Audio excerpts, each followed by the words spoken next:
Welcome everyone to the second webinar in Sustainable Conservation's fall webinar series, Resilience Through Restoration. And thank you all for joining us, and many thanks to our fall webinar sponsors. I'm Erica Lovejoy, the Program Director of Sustainable Conservation's Accelerating Restoration Program. And here at Sustainable Conservation, we advance the stewardship of California's land, air, and water for the benefit of nature and people. And we do this by working very closely with a variety of stakeholders, because we know that collaborative solutions are essential in order to steward the natural resources we all depend upon in ways that are both socially just and environmentally sustainable. And we're focusing this fall webinar series on ecosystem restoration for two reasons. First, many of our fish, wildlife, and plant species are threatened with extinction, and we also need to quickly adapt to climate change. So there's a growing urgency to increase the pace and scale of restoration. And second, and some really good news, we're celebrating two very big wins for restoration with our agency partners, and that's going to be highlighted in today's discussion. For many years, the Accelerating Restoration Program at Sustainable Conservation has worked to both incentivize and speed the pace of restoration by making it easier for public, nonprofit, and private landowners to get through the permitting and regulatory review process by creating expedited alternative pathways for restoration.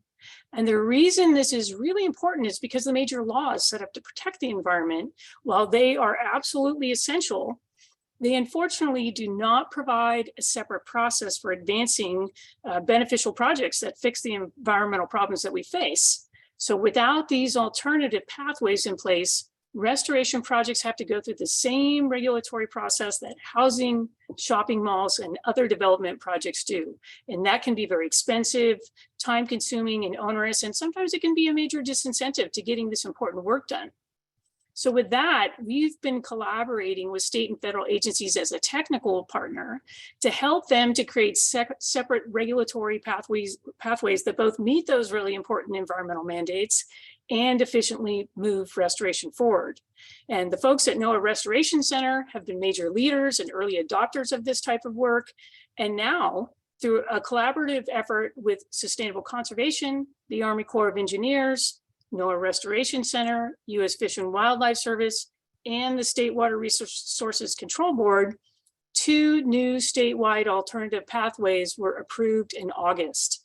So to be more specific, both the State Water Resources Control Board and the U.S. Fish and Wildlife Service issued statewide programmatic or pre-written authorizations with all of the conditions spelled up front. And they did this for 10 different types of commonly implemented aquatic restoration project types, things like improvements to streams for fish passage, floodplains and wetlands restoration, and removal of invasive species, just to name a few. And we have several of Sustainable Conservation's government partners here with us today to talk about their exceptional work and the benefits of this collaborative approach. But before I introduce our expert panelists, we really want to get to know everybody out there, our audience. So we've got a couple of polls for you. And the first poll has two questions. So first, tell us where you're all joining from today and what your affiliation is. And if you don't see the possibilities reflected in the poll, please feel free to put that in the chat. So let's see. Folks are still answering.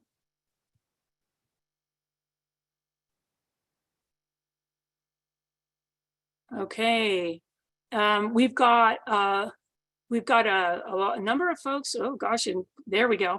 We've got a number of folks from the Bay Area, folks from the Central Coast, Northern California, Sacramento Valley, San Joaquin Valley, some folks from the Sierra Nevada and Southern California. So we've got folks from all over the state. That's fantastic. And let's see.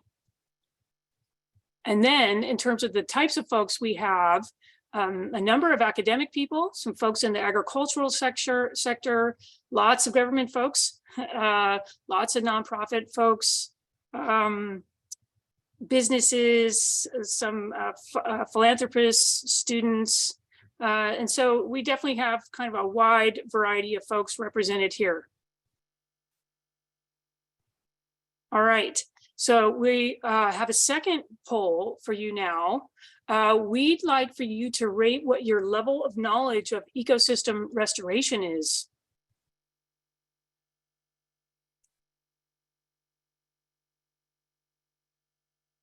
Okay, folks are still responding to the poll.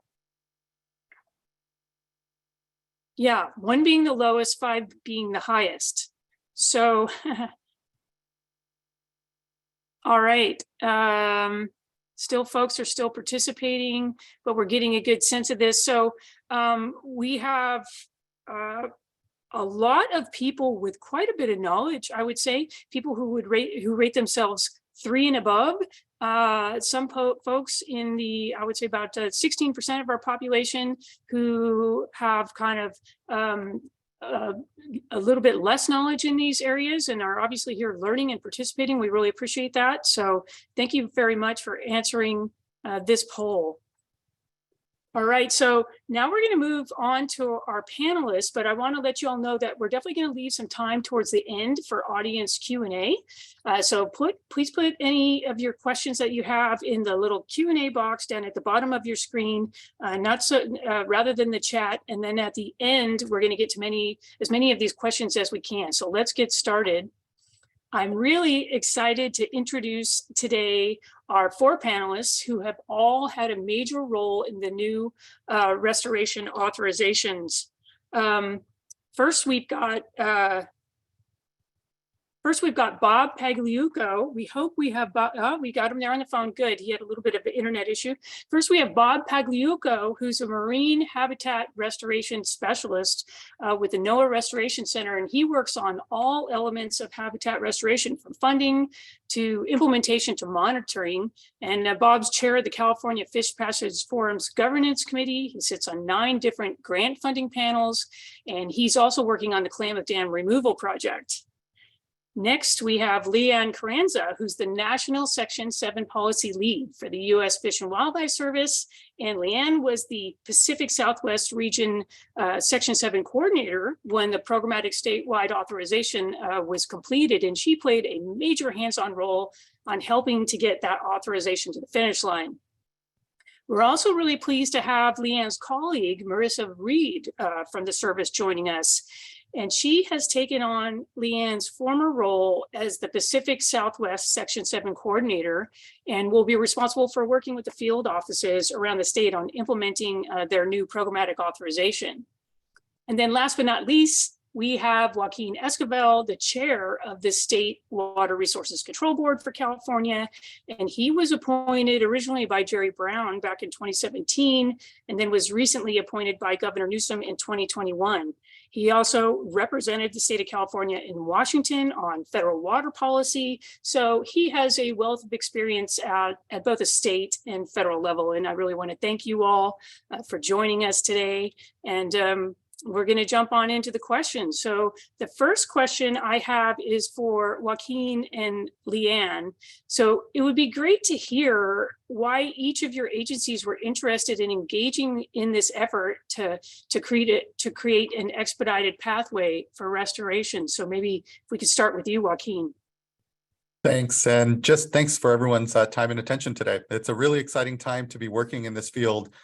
One, I think we don't need to, and when it comes to the reasons why we were pursuing this work, I don't need to repeat too much, but I know we all feel an incredible sense of urgency. We know that between this extended drought, truly, that we're seeing within the state, and even punctuated by like the largest rain total in a single day within Sacramento, these extremes within our hydrology, we know that we're having to continue to adapt to climate change. And we know that we have systems here, ecosystems, and importantly, ecologies that our economies are dependent upon, that we're needing to reconcile from a century of never truly needing to consider what the needs are for our communities and our watersheds. And so the work that we're doing to restore at this moment is so incredibly pressing. and the scale at which we're needing to, knowing that we're here somewhere with 98% nearly of our wetlands throughout the state having been developed over, our floodplains having been disconnected. So many decisions that were made in the last century around our watersheds that have challenged us, and we're still needing to overcome, let alone the added emphasis that climate change provides us, means that we have to do more faster. And here, not try to streamline away, which, you know, I know streamlining is a real hot topic these days. We all want to do more sooner and faster, but we have to afford ourselves of what we have, which are regulatory programs, science, data, and information that can make us better decision makers if we can account for and incorporate that in these ultimately regulatory agencies at the water boards or any of our federal or state agencies that were created for a different time, a different climate, and for different challenges. But what I'm proud of is the fact that the board did adopt a large restoration general order here this last summer that reflects what is our best science, our best thinking on restoration science, on how we look at projects and categorize them in ways that allow us to make decisions sooner in the permitting side, both for the 401 water quality certifications and water waste discharge requirements, which are part of Port of Cologne and the federal requirements that the board oversees, but also bringing in our sister agencies, Fish and Wildlife, both at the state and federal levels, and here better aligning our expectations as permitting agencies so that we can get to better decisions faster. And here begin to address what are a lot of the challenges we know that we're facing with climate change and with these systems that we're truly reconciling here, trying to build back into them functions that we removed because of our misunderstanding of how best to support watersheds and in a more complete way, and how truly the restoration work that we're doing is part of that reconciling. So yeah, those were some of the motivations and some of the perspective that at least I know myself and other board members brought to the project. That's great. Thank you so much, Joaquin. Leanne, can tell us why the service got engaged in this effort. Well, I want to give credit to NOAA RC and Sustainable Conservation, because you both came to us in 2017 with the idea, and you would think it was a no-brainer, and it was, in the sense that almost all of our listed species have some sort of restoration need, and even trying to prevent the need to list. There's restoration needs there as well. But, you know, with so many listed species and critical habitats in California, it's a daunting assignment to do a statewide programmatic consultation.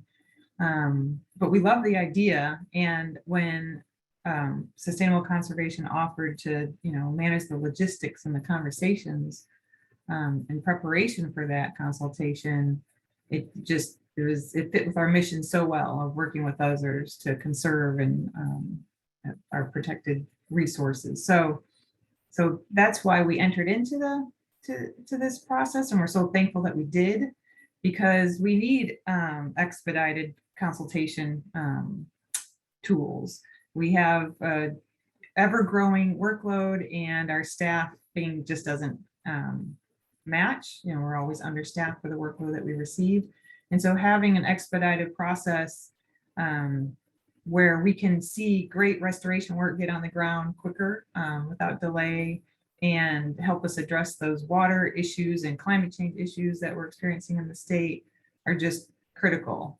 So that's why we entered into the agreement and it was, we ended up with 72 covered species and 40 covered critical habitats, which the projects are mostly aquatic based that would fit in the restoration project. And that's a great majority of our, you know, the aquatic species that you would encounter and adjacent species that you would encounter. So it ended up being a great fit. And we're so thankful that we did, and that you guys came to this with the idea. And I also want to mention that, you know, the other action agency at the table is Army Corps of Engineers, and that is a lot of our workload when it comes to aquatic work and aquatic restoration projects in particular. And so it was just such a great fit so that we could expedite these really great projects. So thanks.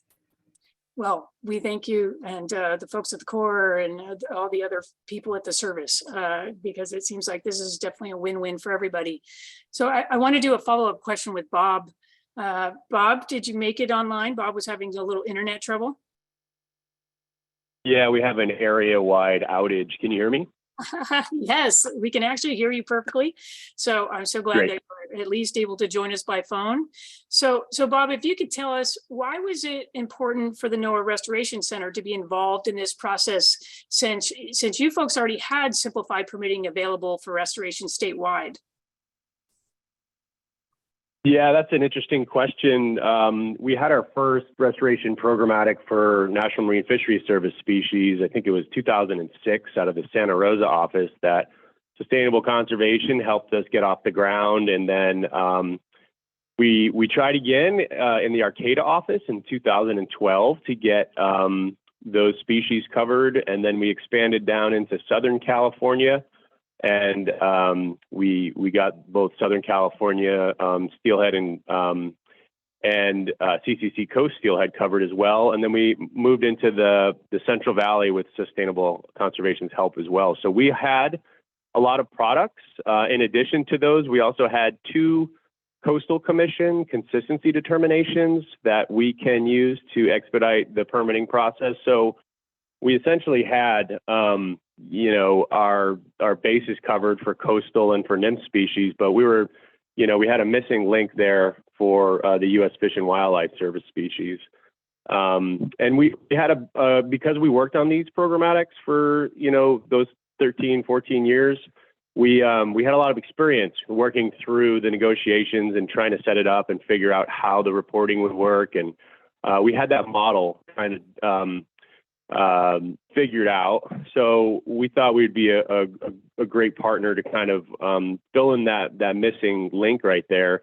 As a steward of the taxpayer dollar, we sit on a bunch of different funding commissions, and we're public servants who work for the people of the United States and the people of California. And we thought it was going to be basically our duty to go ahead and make it easier for restoration to get on the ground a little bit faster, save some money while doing that, while also protecting, our threatened and endangered species. So based on the fact that we're funders and we provide technical assistance, we are also responsible as a federal agency under Section 7 of the Endangered Species Act, which states essentially if you permit, fund, or carry out an action, you need to consult with the services, both National Marine Fisheries Service and the U.S. Fish and Wildlife Service, to make sure that project is not going to jeopardize, threatened and endangered species. So we had that covered for nymph species, and our missing link was U.S. Fish and Wildlife Service species. So it's been quite the journey, but I'm really glad that we are where we are and that all the partners came together to make this happen, especially Sustainable Conservation. Well, thank you very much, Bob. I think watching all the agencies work together and collaborate on this has been a real pleasure for us, I'll tell you. So Can I say one more thing? I forgot. yeah. That there's other U.S. Fish and Wildlife Service program areas that are action agency to the programmatic as well, like our partners program, our fish and aquatic conservation, our refuges, because we either do our own restoration or fund restoration projects directly. And so that was also a reason why we wanted to enter into the consultation. So I just thought I'd mention it. So Leanne, is what you're saying is there's a lot of ways for project proponents and applicants to access this programmatic Section 7 consultation. Yeah. Great, thank you. So another question for Joaquin and Leanne. So tell us, with these new authorizations in place, how is this a different way for your agency to operate, in particular for your staff? So let's go back to Joaquin again. Thanks. Well, for those of you that know the State Water Board and our regional water quality control boards, our regional water quality control boards are the primary permitter on all these projects. And absent something that's known as a general order, which the board adopted here, you may have a program already at the regional board and maybe a flavor of some programmatic work that other regions may have done, but you're left to sometimes just an individual permit. That requires the permit applicant to also do then CEQA. And here, what the benefit of our programmatic approach is, that environmental work and documentation has been done on the back end. But it is here that principal work with our regional boards as well to bridge what are the considerations that they're needing to see as well, given that, again, the state board, we set water quality regulations at the state level and don't individually permit. So having that relationship, respecting here the need to understand the regional board, sometimes very different given the geographic spread of the state requirements, was helpful to be able to then bring something up at the state board level, including then with all of our incredible partners here at our state and federal agencies, to really synthesize, again, a process that really takes the burden further from single applicants for projects away, and here better incorporates it with good, very fundamentals of good government with the state and federal agencies to say, how do we execute our missions in a way that looks across the table and better incorporates what are the broad considerations that we all may have, but we can use common definitions, we can use common words that here better, again, streamline, if you will, or just better get to good decisions amongst us in a coordinated way, and take that pressure off the applicant to do that, and here better guide them into the spaces on how to be able to maneuver through us in a more expedited way, given the urgency of the work we're doing. So the way in which our permit does that, again, is by here pulling out from an individual permit at the regional board level and incorporating from Fish and Wildlife, state and federal, and also DWR, our partners' considerations for the work that they're doing and what they need to see. And again, incredible thanks does go to Sustainable Conservation and our partners here that help work and convene and bring together how best we all see this work in common across our agencies. Great. Thank you, Joaquin. No doubt the regional boards are going to be extremely important to implementation of your order, and encouraging folks to reach out to them to work with, to get more information as the order gets rolled out. And I'll note right now, if you reach out to any of our staff, we can provide you the order. It's going through its administrative process right now. It was adopted in the summer, so it doesn't have yet a number. It's still a little fresh here. But if folks want to take a look at any of the language on the order, start to prepare themselves, they can reach out to Phil Crater or others, or here, Erica, you at Sustainable Conservation, you can guide them over, knowing that we're still in that process. And I will note that yesterday, or rather last week, at our Water Quality Coordinating Committee meeting, which is a meeting of all our water boards members, we took part of an afternoon to talk about this application and prepare the regions for the work and the expectation of being able to really make sure that this is being used, and here getting the full benefit with the buy-in of the regions. They'll be a critical partner, of course, in all of this. Thank you so much. That rollout is really big. It's being done across the state with 9 regional water quality control boards. So I can appreciate that effort. So let's move on to Leanne. So Leanne, how is this a different way for the service to operate, especially for staff? Well, I mean, we have been doing programmatic consultations for quite some time, but I'd say the scale of this one was what made it different, being statewide and for so many species.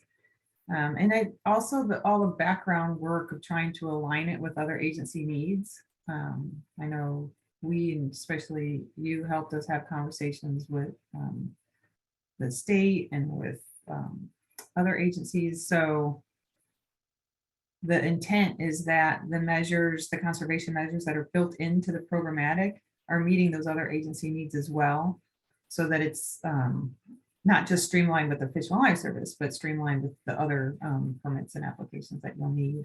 So the contents of the kind of the steps that we normally take in a consultation, we did do through the programmatic process. But what'll be different is the application of the programmatic. And so it's basically providing, regulatory certainty and clarity to the applicants, the agencies, and the Fish and Wildlife Service. So we know what are the different conservation measures that we'd be getting with the different projects as well. And so there's, instead of entering into a conversation about a project as a whole from the very, and every project is separate conversation, separate consultation, which is inefficient for those that you can build a process like this for these restoration projects.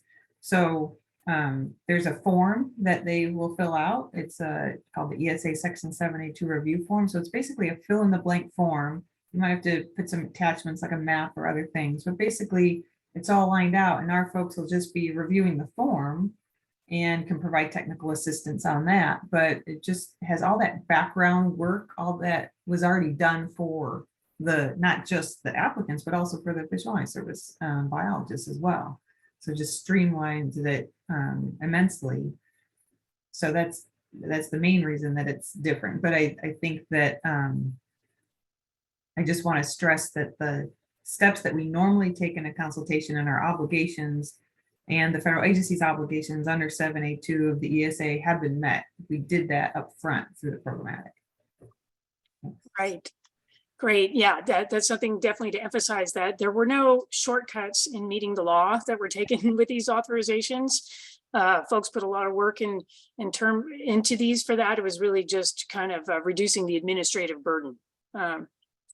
So thank you very much, Leanne. And just a follow-up for Bob. Again, you already have these programmatic BOs in place, the biological opinions, but how will these new authorizations change your work in the restoration program for yourself and your other colleagues?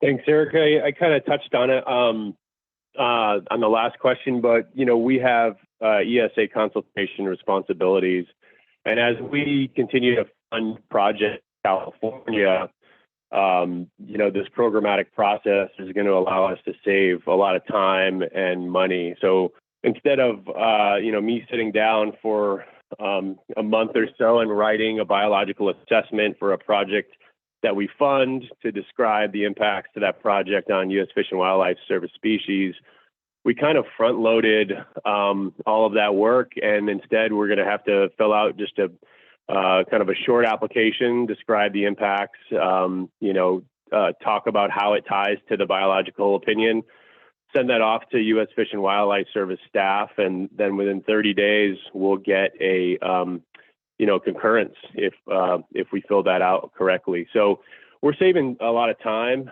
and we're also saving money too, because some federal agencies, they make their grantees hire consultants to write these biological assessments, and sometimes they're very costly. They could be upwards of $100,000 depending on how big the project is. So that money is not coming out of the total grant budget to pay for that analysis, because the analysis was already done up front, and therefore that money can go towards other things like putting more restoration on the ground. So essentially, there's a cost savings for both the applicant and for U.S. Fish and Wildlife Service, and for us who doesn't have to invest in-kind resources in writing biological assessments.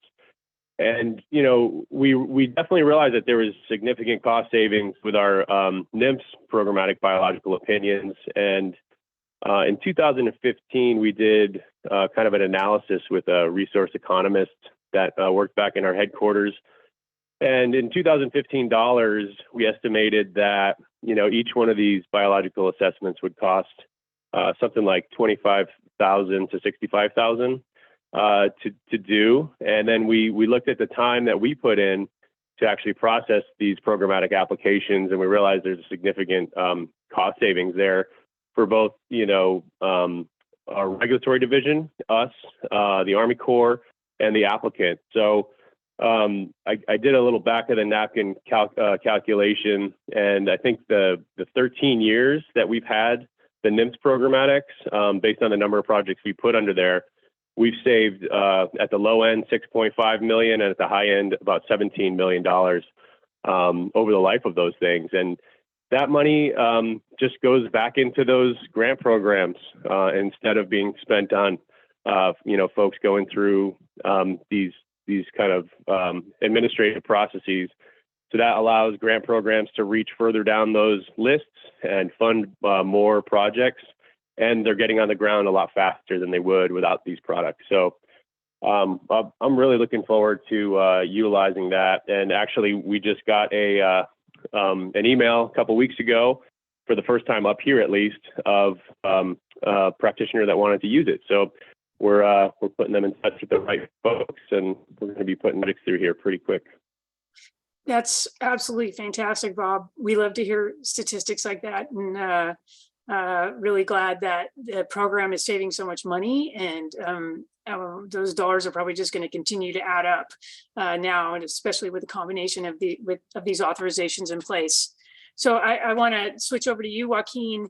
How, folks have been talking a bit about how this would benefit their agencies and also restoration project proponents. How do you think the order is going to make things different now for the permit applicants doing the on the ground work and coming to your agency and regional boards?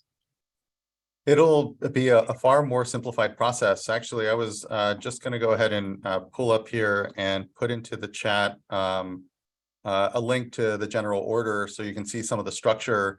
We made, if you look attachment D, it has some of the, there was a question on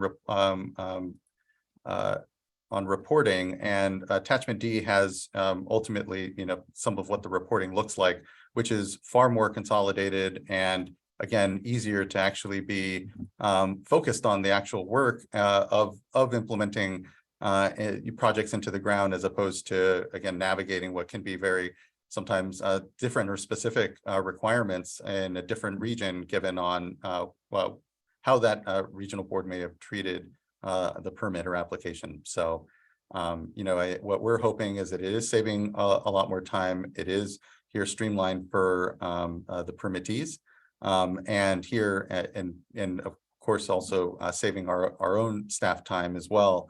Not having to renegotiate terms or quibble over different definitions that here are better consolidated and applied at the state level. Mm-hmm. That's great. I don't know, Leanne, if you have anything else to add from, sitting in the shoes of the restoration project proponent, the applicants, how you think things are going to be different for them. Yeah, well, the service always has an open door policy, and we encourage people to call us and ask questions, and we try to share all the information we can to help people understand the Section 7A2 process and the ESA, but it's still scary to some folks and unclear. And so this provides that regulatory certainty and clarity so that they know they can look at the program, they can look at the appendices, the tools, and I see that, I think Katie put some in the chat, and I think there'll be links to those, all the different components of the programmatic, but they know what is the process, what do I need to do? They can read the form, I need to answer these questions, and they get a response back within 30 to 60 days. That provides timing, clarity and timing for their process, and also knowing what is the information I need to share, and what is the outcome if I do this. So I think those are huge. I wish we could do that for everything because we never want the process to be difficult or unclear, but this particular programmatic, I think, makes it really easy to understand what it is we need, and gives the ability to approve the project, within 30 days, which is huge. That'll be very different for permit applicants. And hopefully they'll still continue to call us if you have questions. If you're looking at the form and you have questions, we want to provide technical assistance, anytime you need it at any stage. So we also have a post-construction report form, and that's, fill in the blank as well to make that clear. What it is are you supposed to report on afterwards? And we picked one due date of December 1st so that people aren't all, wondering exactly when am I supposed to turn this in, or am I late, or this or that. And so we decided to just pick one date, December 1st. And so that'll make it easy on everybody as well. So the goal and intent was to make it very easy for the applicants, easy for the service as well.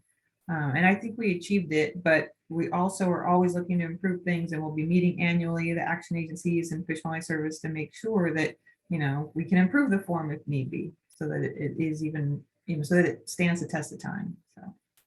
That's great. And it's pretty remarkable, the process that you all have put together. Bob, I want to ask you, I know you've spoken about it a bit, but if there's anything else you might add on what project proponents might expect that could be different with these in place when they go to NOAA. Yeah, sure. I think in addition to getting those projects on the ground faster, saving time, saving money, putting more money back into these grant programs, I do think that, they have the expectations of the U.S. Fish and Wildlife Service for each species and for each project right in front of them.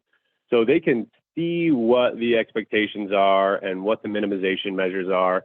And what I found with the National Marine Fisheries Service programmatics that I've been involved in is applicants really like an easy permitting pathway, and they'll actually tailor their project to meet those minimization measures. They'll say, oh, well, maybe, there is a way I can readjust this project where I don't have to remove so much riparian vegetation, or maybe I could leave a little bit of a buffer here, or I can reduce the amount of staging areas of roads.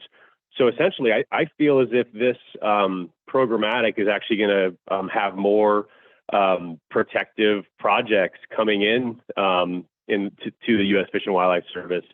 So they understand what the expectations are, and they're going to tailor their project to have minimum effects that have been described in this document, And I think we're going to get better projects that way. I found that that's what's happening with the programmatics that we've been working on in California with the nymph species. And then in addition, it's, because it's the Corps and it's the U.S. Fish and Wildlife Service, but not only the Environmental Services Branch, it's also the refuges, and it's also the funding programs like Partners and NICWIC and NACA and Fish Passage and NIMS. We're all kind of getting together on these, and we're all communicating. So I think that building these, not only federal to federal or federal state partnerships from the permitting end, but also the applicants as well and the practitioners. So we're all getting on the same page earlier, which I think is going to lead to a more efficient process. That is really fantastic, Bob. What I'm hearing is it sounds like these permitting tools are really a way to help build better partnerships between folks who implement projects and the agencies, and to help everybody kind of meet their common goals. They're kind of a catalyst and an incentive in that way. So that's great. We're hoping folks really take advantage of them. I want to switch gears to the bigger picture here, bigger policy picture, and talk about how these authorizations fit into state and federal policy initiatives. So starting with you, Joaquin, how do you see this work? How do you see these authorizations working with statewide initiatives like the 30 by 30 conservation strategy or the natural and working land strategy, for example? They're incredibly aligned. They're actually, I think of the Cutting Green Tape initiative that we worked with the natural resources team around. And when it comes to the general order, it's an important component of all of these goals. What's really heartening to see is this alignment, particularly that's happening now with the current federal administration around their 30 by 30 goals, which are really aligned here with as well the state's desire to match them. I think Bob's right. The real magic here isn't just even in the federal and state policy alignment, but also good programmatic and regulatory work, but how it actually translates into projects on the ground. And I think that what at least this greater policy alignment with the 30 by 30 initiatives that are here both on the federal and state side, what we can hopefully do is draw the attention of local and land managers and practitioners to really see this opportunity, because it isn't just even the policy alignment, it's the funding alignment as well, where you see a lot more dollars being looked at in restoration, green infrastructure particularly, and our watersheds is really being looked at. I think of even the work that's going on around stormwater capture, where really understanding how we link here together the restorative and ecosystem work that is going to be going along with a lot of the gray infrastructure dollars that are out there in water, but increasingly green ones as well, where we know that these projects have water quality benefits, have flood control benefits, justifying those and continuing to align them, not just again with the policies, but with the dollars, I think is going to be really critical. And what these, what the orders and the programmatic work does is create that further, real alignment in the decision making, which, if we're not resourcing, if we're not being mindful of here, quickly becomes our limiting factor, not the dollars, not the policy alignment. And so just appreciate, the good work and opportunity we have, but it's really only going to come together if we capture the attention, and that's what this great conversation is here for, of our local practitioners to say, okay, there are these new tools, I want to use them, and here start to bridge to the actual projects that we know we want to fund. Absolutely. I think that the timing is really good for this to be happening now. And yeah, folks need to take advantage of these tools to reap the benefits and get that important work done. So now let's move on to the federal policy picture. And Marissa and Bob, how do you see this work complementing any federal initiatives or new federal funding sources for restoration or natural infrastructure projects? We'd love to start with you, Marissa. Yeah, thank you. So I think, as Joaquin said, with the state initiatives, this is really in alignment with some of the recent federal initiatives, the bipartisan infrastructure law, the federal 30 by 30.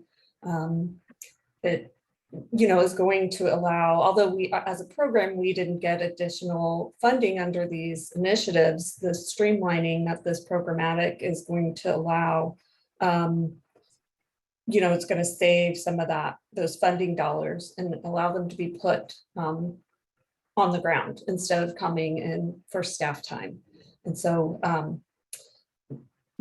having this open to all federal agencies that may have received funding under those initiatives is just going to, the streamlining and being able to implement the project sooner is really where the advantage is going to come in with this programmatic.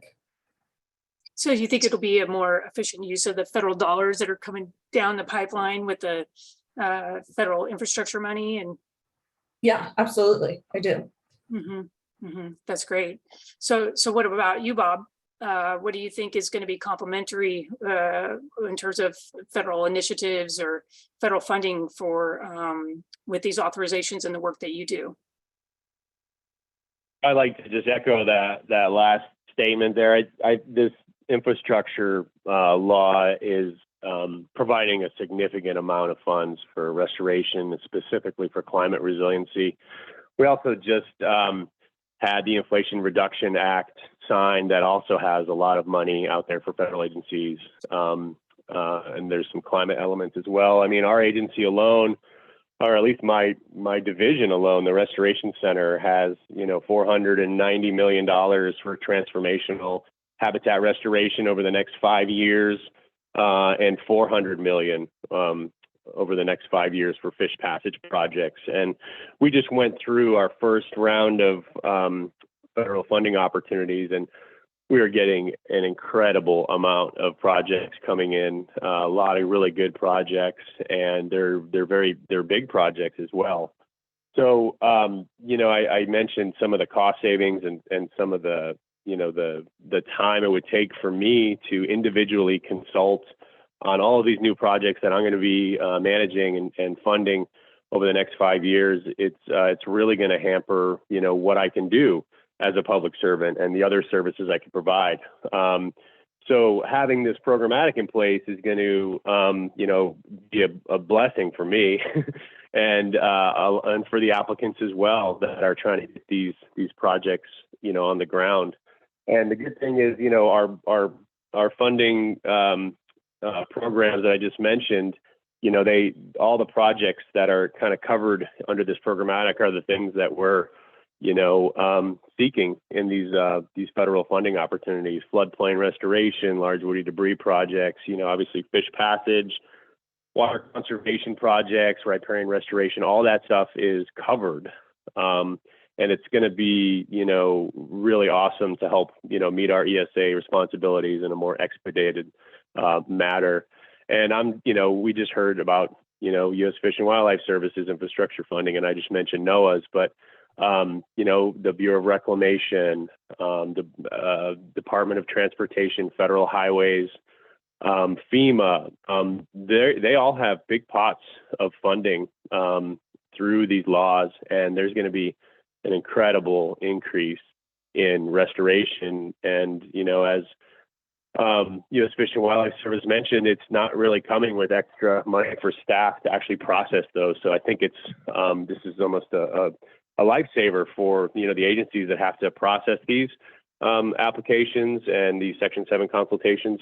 So it's really going to expedite everything, and it's at the perfect timing with this flood of money coming in. That's really fantastic, Bob. It's great to hear. And I know that the NOAA Restoration Center has become very good at taking advantage of these really well done programmatic authorizations to get these important projects implemented. So I want to think to the future for a moment, everybody, and think a little bit bigger. We all know that the permitting and regulatory work that you all have done is very important. It's really important to move restoration forward, but we all know that there's going to be more needed to be done in order to increase the pace and scale of restoration to deal with species decline and restoring our habitats, etc. So it would be great to hear from all of you what else you think needs to be done to accelerate the pace and scale of restoration. So not the easiest question on earth, but definitely interested in one. Joaquin, how about we start with you?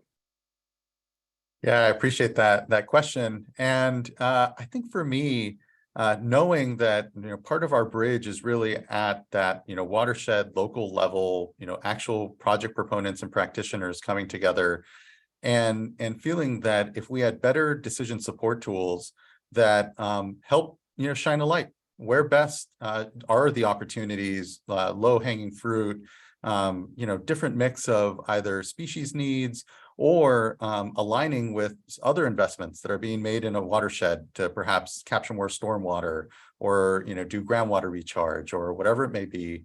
I just feel that, to turn into this, to really turn these efforts that we've been doing into actual additional work, figuring out what are the decision support tools that really help local practitioners see their watersheds in a recreated model-like way, but then also understand where the best benefit if you're trying to improve what are, again, very complex ecosystems that we're dealing with here, and sometimes projects, especially as you get to more at scale, that you can go any number of directions for how you both see the ecosystem needs, the specific species that may be there, but also the variables, say around water quality or connectivity, and even just things like inundation and timing that get pretty complex. And here, if maybe better had some decision support tools, and I'm thinking of things that sustainable conservation and others like Environmental Defense Fund, have been working on, like OpenET, say, that is providing a certain variable there, evapotranspiration, to help folks better see their watersheds and their opportunities to do more work.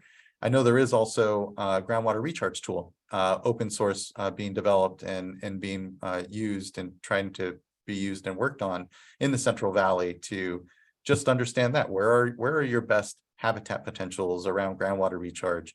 I think continuing to understand how we develop those, how we provide them as a basis for decision making, and even just development of projects, I think can go a long way to continuing to maximize what's an incredible amount of data and information that's enriching this sector, our restoration sector, but maybe better can be provided as a common tool and or just a synthesis of the best sort of information out there, so that folks aren't reinventing the wheel over and over again in their watersheds, knowing that you'll always need something that's more defined for a project, but it's really kind of a tool that maybe lets you explore how you get to then some final project or see the watershed that you're trying to better improve. To really help people focus their work. So listen to that, folks, all the technical experts on this call. So it'd be great to hear from you, Marissa. I know big question that we saved for you at the end. So what else do you think we can do to accelerate the pace and scale of restoration? Yeah, so for the service, I think what is going to be a really important next step is a proactive effort to identify some high priority restoration areas. And whether that, well, and hopefully it would include, areas that would be important for candidate species to possibly prevent the need for listing. Also areas that are priority for our already listed species and for their recovery goals. And, just areas that would benefit, provide multiple benefits to species and protecting critical habitat. I really do see that as the next step in allowing us to really focus in where these restoration efforts should be going. Mm-hmm. And ways to help implement the species recovery plans. Right. Yeah, exactly. Yeah, because as Marissa said, the service has not gotten a tremendous amount of money for staff itself, although there's a lot of money for projects, but being able to leverage all the folks doing the restoration out there and kind of partner with the service to help you work on the species recovery, is going to be really important. Yeah, fantastic. Yeah. Bob, would you like to share with us any ideas that you have about increasing the pace and scale of restoration?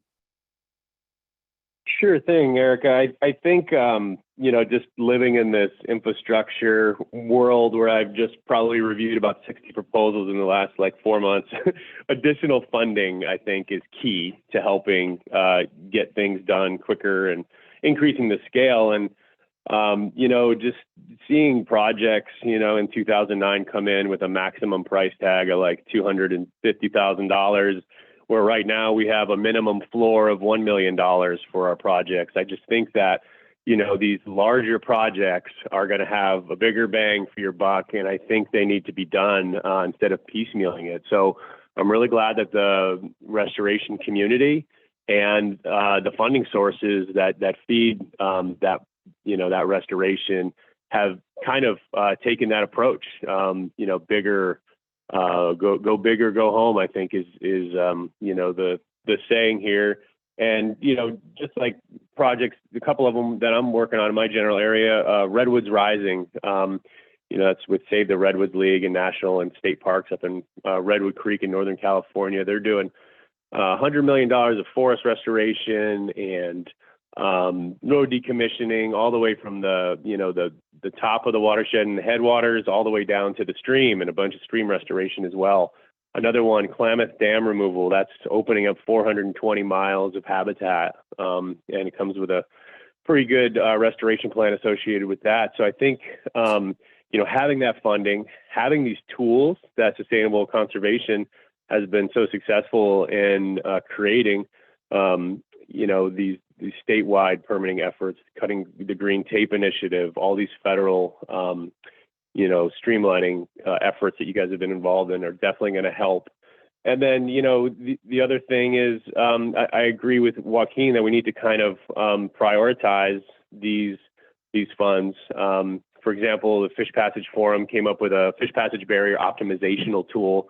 It's called Fish Pass, and it kind of it can tell you where the most bang for your buck is in a watershed as far as removing barriers. I mean, strategic planning, prioritization tools and plans. And we have our recovery plans as well that help prioritize areas, but there's always new tools coming online with higher resolution to tell you exactly where to go. So I think that those are important.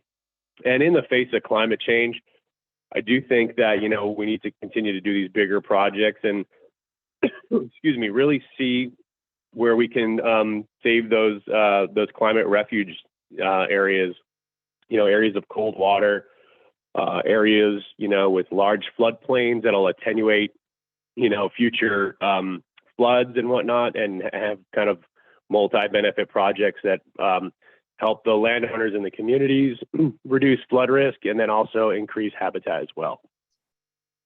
Okay, that's fantastic. So listen to Bob, everybody, go big or go home. So we need to go bigger. And it sounds like, you know, something for all the agencies to think about, and it's kind of started happening here with these agencies, finding ways to move these bigger restoration projects forward so we can have more impact. So thank you very much for those fantastic ideas, everybody.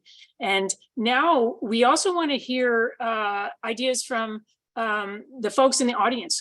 I noticed there's a significant number of really knowledgeable folks out there. So if you have other ideas on how to accelerate the pace and scale of restoration, I encourage you to either put them in the Q&A, or you can email them to us at restoration@suscon.org, restoration@suscon.org. I think my colleague Stephanie is putting that email address in the chat.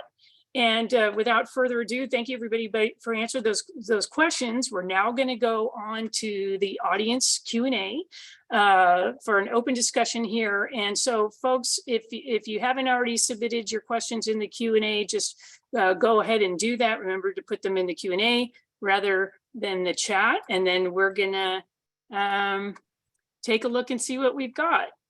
And I think I made a mistake. I've been answering questions in the Q&A. That's okay, because, oh, in the Q&A, you mean for audience members? Yeah. Maybe one of our team members can take some of those and transfer them to the chat for you. So I think Stephanie and Katie have been on that. So let me just get into the questions here. Let me see.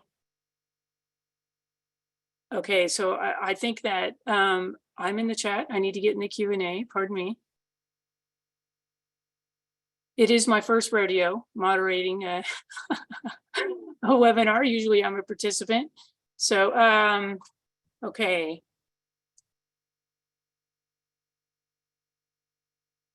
All right. Oh, this is kind of an interesting question from an anonymous attendee.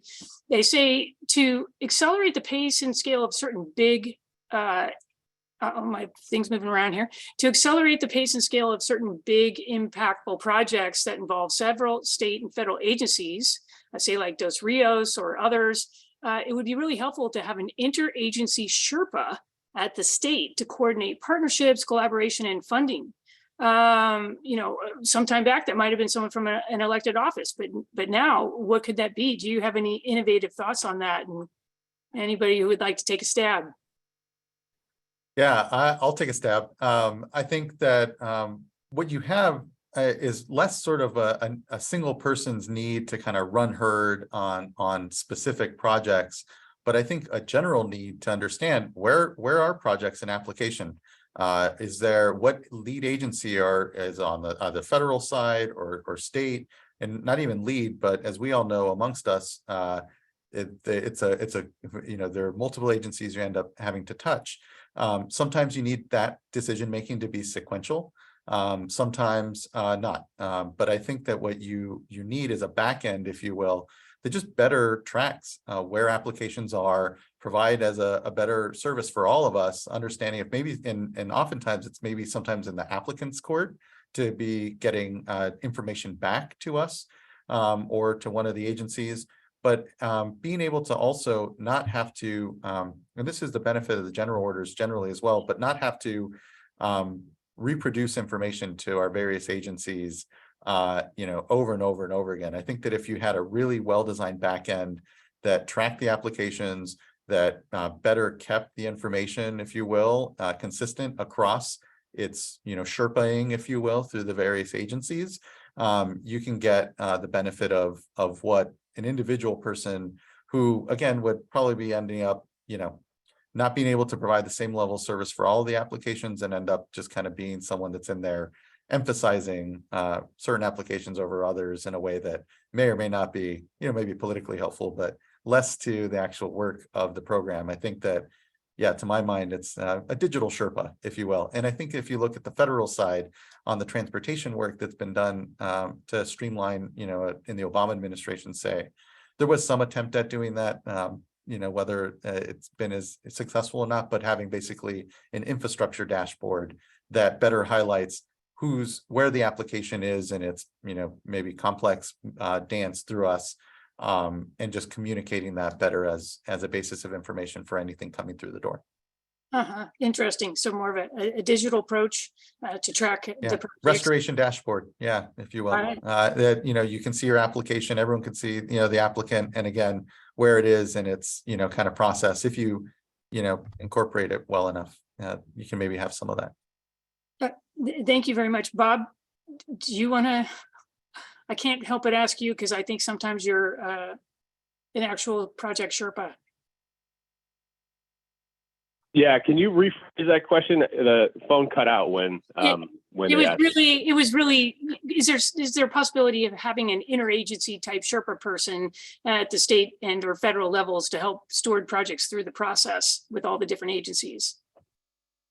Yeah, I think, you know, Joaquin had mentioned the dashboard. I do think that there's, you know, a lot of benefit towards everyone kind of talking and getting on the same page. For example, right now we've got a big group in the Klamath that's made up of a bunch of federal and state agencies and, you know, a bunch of nonprofits all talking about coordinating funding efforts, both state and this federal infrastructure funding as well. And that's really helping us understand what's going on. And another part of that conversation is, well, we also want to know what we're all funding, right? So we kind of came up with a project list of all the different projects that we're funding in the Klamath, and it's quite big and quite large. And as a result of that process, you know, all these different groups realize, wait, I'm funding this too. You're funding this? Okay, let's sit down and talk. So I do think that there's value of, you know, getting folks together to kind of understand what is happening,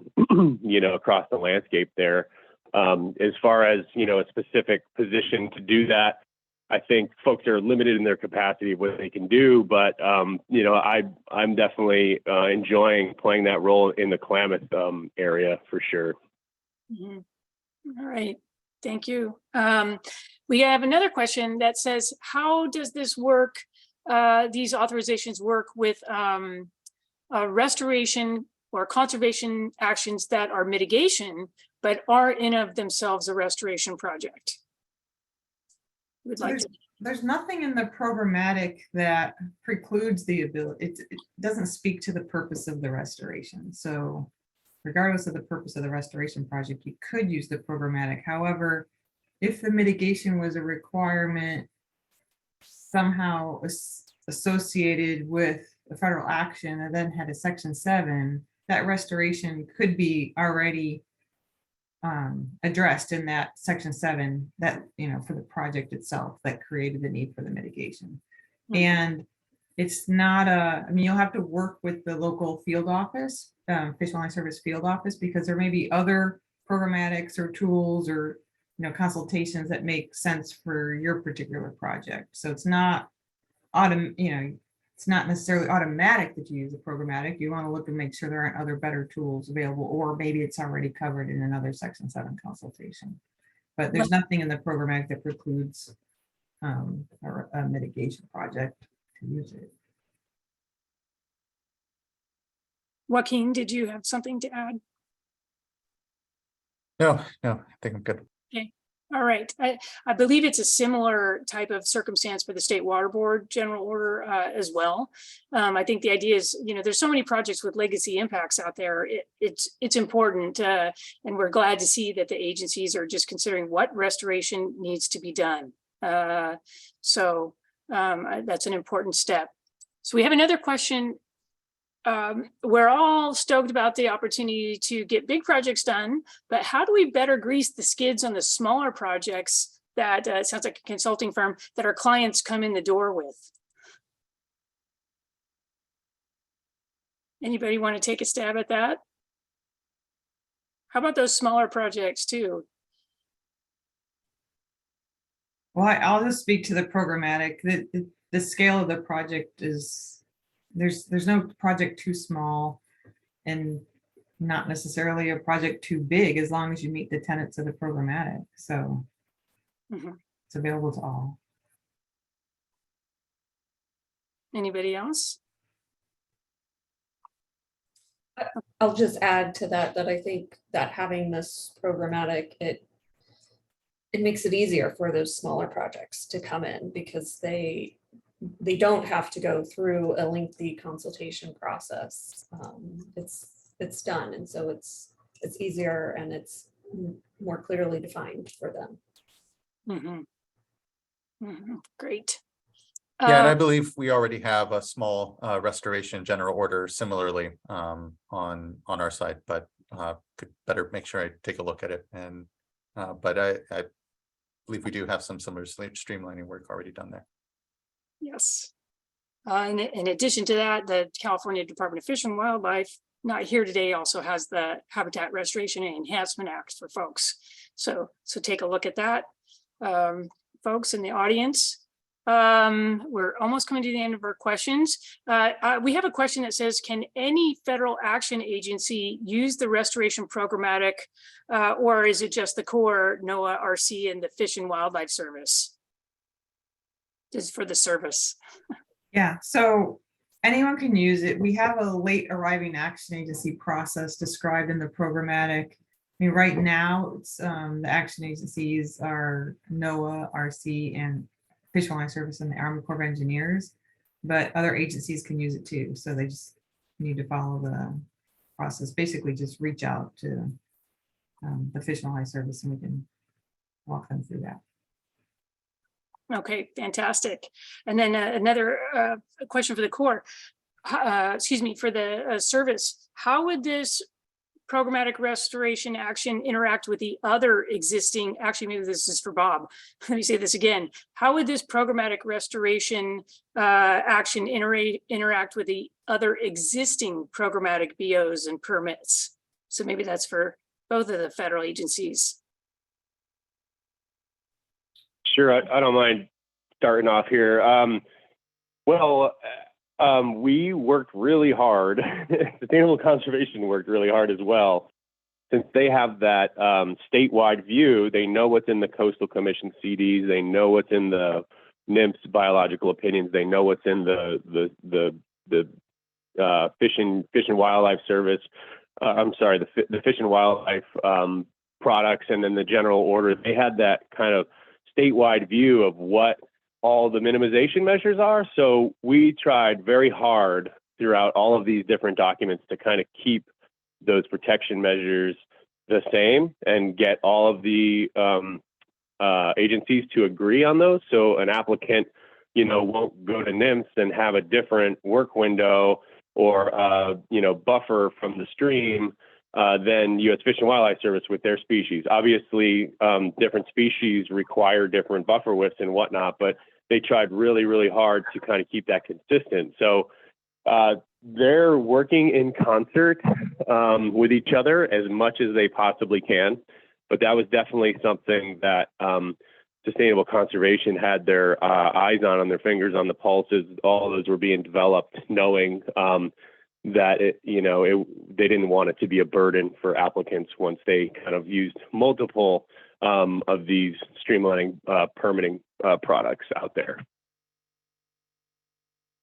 And then if you're looking at just Fish and Wildlife Service programmatics, I'm not sure if that's what the question and was asking, but if you're looking at just Fish and Wildlife Service and you have a project where there's the species and the action are covered by another programmatic, that's where you're going to be working with the local field office to determine the best programmatic, the programmatic that fits best for your particular project.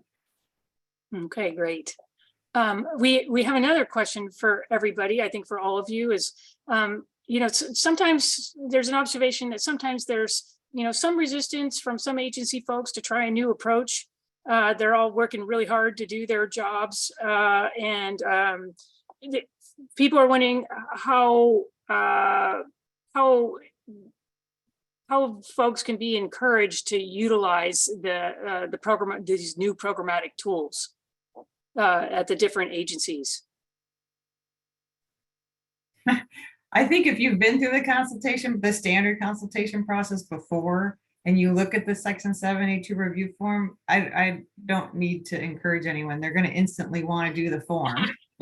So I just encourage you to take a look at the form before you make any decisions, because it's very straightforward, very easy to do, and it makes it easier on both parties. So I encourage you to look at that.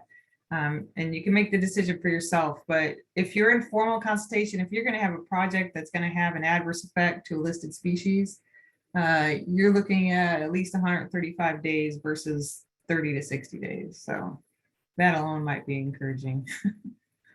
Definitely. Joaquin, what do you think for the regional boards? Just continuing to spread the word. Again, it was just a topic last week amongst the regional board members, so that they're aware of as they're going out into the communities and they're having conversations with either practitioners, have opportunities at events to really just elevate the work, elevate that the opportunity to use these tools is there, and that we put in a good amount of hours all collectively to get it right, and really tout the opportunity to do more, bigger, go big or go home, as Bob said. And I think just continuing to use this time to elevate the opportunity. And I think as Leanne said, yeah, most folks will naturally gravitate to the less burdensome process, but it'll be good to still get out there and cheerlead the work nonetheless. Yeah, great. I mean, we're really hoping that these are tools for the agency staff so they could really spend more time on technical assistance. There's a lot of extremely knowledgeable folks at the agencies, and I know I'm a former regional board staffer, so I know what they've been through.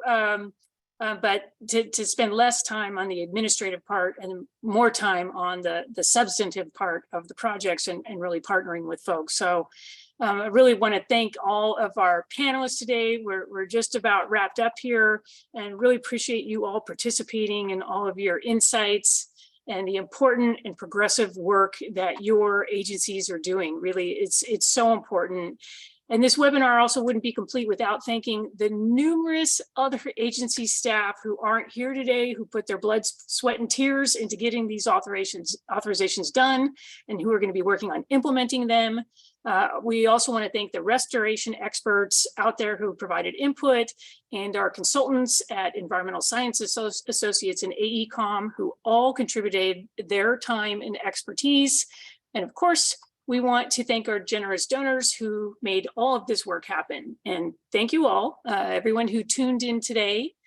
If you'd like to follow Sustainable Conservation's work further, you can check us out on social media. You can subscribe to our email list, or you can consider a donation by scanning the QR code on your screen. After all, we are a nonprofit organization. And thank you again to all of our excellent panelists, our webinar series sponsors, and to everyone participating today and doing all the great work that you're doing. You're going to receive an email with a recording of today's discussion, as well as a survey link. So we greatly appreciate your feedback and hope to see you on future webinars. Thanks so much.